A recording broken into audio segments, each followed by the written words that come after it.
ये हौसला कैसे झुके, ये आरज़ू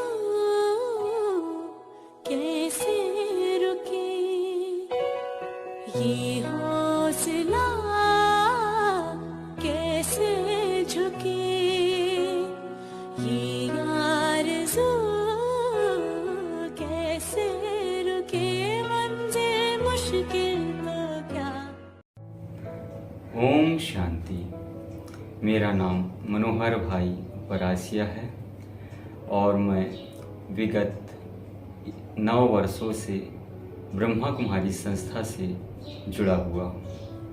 व्यवसाय के तौर पे मेरा व्यवसाय फोटोग्राफी का है और साथ ही इस व्यवसाय से मैं अभी वर्तमान समय में बेहद प्रसन्न हूँ। जैसा कि लोगों की एक बहुत अच्छी धारणा सी बनी होती है, अपने जैसे लौकिक कार्यों में व्यस्त रहते हैं और लौकिक कार्यों से व्यस्तम खत्म करने के पश्चात सुकून और शांति की तलाश में वह निकल पड़ते हैं, किंतु उन्हें कहीं भी शांति एवं सुकून की प्राप्ति नहीं होती। यत्र तत्र भटकते हुए वे नाना स्थानों पर गमन करते हैं, भिन्न भिन्न प्रकार के यज्ञ, पूजा, पाठ आदि कार्य करवाते रहते हैं, फिर भी उन्हें सुकून एवं शांति की प्राप्ति नहीं होती। ऐसा ही एक बेहद का अनुभव मेरे साथ भी है, किंतु आप सभी के साथ अनुभव शेयर करने से पहले मैं एक कहानी की ओर आपको ले चलता हूँ। कहानी है सच्ची घटना। एक गांव था। उस गांव में एक घमंडी लाल नामक सेठ जी रहा करते थे। वे इतने घमंडी थे कि कभी भी किसी प्रकार से किसी की भी सहायता नहीं करते थे और साथ ही किसी से भी सीधे मुंह बात भी नहीं किया करते थे। जो भी उनके घरों पे जाता था उन्हें अपने घरों से भी भगा दिया करते थे। उसी गांव में एक किसान एक दिन आया जिनका नाम दयाराम था। जैसा नाम वैसा काम और वैसे उनमें गुण भी समाहित थे।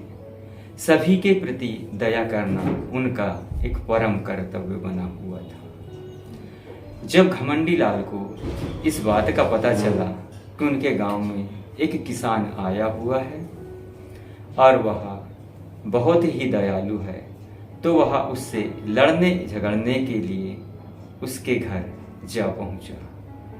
किंतु दयाराम उनकी खरी खोटी बातें सुनता रहा और कुछ भी ना बोला। घमंडी लाल वहीं से वापस हो गया। गांव वाले दयाराम के पास पहुंचे और उन्होंने उसे समझाया कि घमंडी लाल से कभी भी बातें नहीं करना। वह ऐसा भी व्यक्ति है क्योंकि वह सभी से लड़ते झगड़ते रहता है। तो उन्होंने बड़े ही सहजता से कहा कि मैं इन्हें एक दिन ऐसा आएगा कि मैं उन्हें जरूर हरा दूंगा।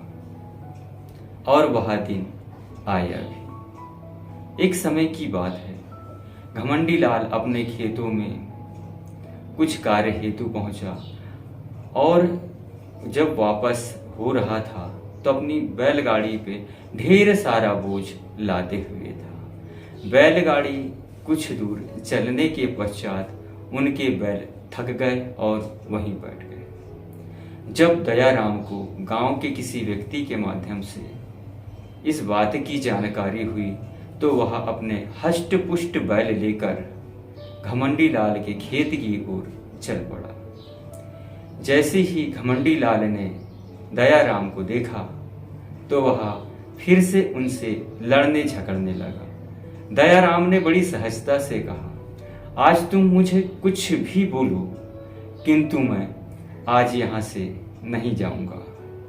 दयाराम ने घमंडी लाल के बैलों को उस स्थान से हटाकर अपने बैलों को उनकी गाड़ी में जोतकर उस स्थान से उनके गाड़ी को ले आया और घमंडी लाल के घरों में छोड़ दिया।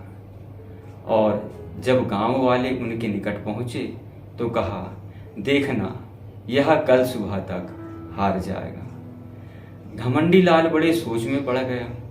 एक ऐसा व्यक्ति जो मेरे गांव में अभी अभी आया हुआ है, मैं इन्हें भला और बुरा भी कह रहा हूँ, फिर भी इन्होंने मेरी सहायता की। वहीं पे घमंडी लाल का घमंड चकनाचूर हो गया। दूसरे दिन घमंडी लाल दौड़ता हुआ दयाराम के पास पहुंचा और उनसे क्षमा याचना की। जैसा नाम वैसा काम के तात्पर्य ही दयाराम ने अपनी दया दिखाते हुए घमंडी लाल पे मेहरबानी की और उनकी सहायता से एक व्यक्ति जो कि घमंड से भरा हुआ था, जिनका घड़ा घमंड से लबालब था, वह चकनाचूर हो गया। इस कहानी का यही तात्पर्य है कि हमसे हमारे प्रति कोई भी व्यक्ति कितना भी भला बुरा सोचे, हमेशा उनकी सहायता करनी चाहिए। और ऐसी सहायता से एक कहा जाता है कि अनुभव ही व्यक्ति को अनुभवशील बनाता है। ऐसी ही सहायता मेरे साथ भी किसी भाई बहन ने किए थे। जैसा कि एक उम्र होती है, उम्र दराज होती है, व्यक्ति धीरे धीरे बालकाल से धीरे धीरे बड़ा होता चला जाता है और जैसे ही वह युवा अवस्था की ओर अपने कदम बढ़ाए हुए होता है तो उनके कदम डगमगा जाते हैं। कुछ ऐसे दोष होते हैं जिन्हें संग दोष भी कहा जाता है। संग दोष के रंग में रंग कर वह अपने कदम गलत स्थानों की ओर मोड़ देता है। ऐसा ही मेरे साथ भी हुआ था। मैं संग दोष में पड़कर मेरे कदम बहक चुके थे। संग का रंग लगने के कारण, संग सोहबत में आने के कारण मैं व्यसन पान की ओर अग्रसर हो गया था। यह इतनी अत्यधिक मात्रा में मेरे अंदर फैल चुकी थी कि मैं इससे भिन्नता नहीं बनाए हुए थे। मेरे माता पिता इस स्थिति से मुझे उबारने के लिए यत्र तत्र यहाँ वहाँ जा कर के भिन्न भिन्न प्रकार के देवी देवताओं के मंदिर, मस्जिद, गुरुद्वारे में जा कर के प्रार्थना किया करते थे, किंतु इन बातों का भी असर मुझ पे नहीं हुआ। और कहा भी जाता है, एक व्यक्ति के साथ यदि दो व्यक्ति मिल जाएं तो उनका बल दुगना हो जाता है। ऐसे ही मेरे एक और दुखदाई मित्र मेरे साथ मिल गए और एक दुख के साथ दूसरा दुख का भी समावेश, दूसरे दुखों की भी एक प्रगाढ़ता बढ़ती चली गई और हम दोनों दुखी भाई यत्र तत्र भटकते रहे।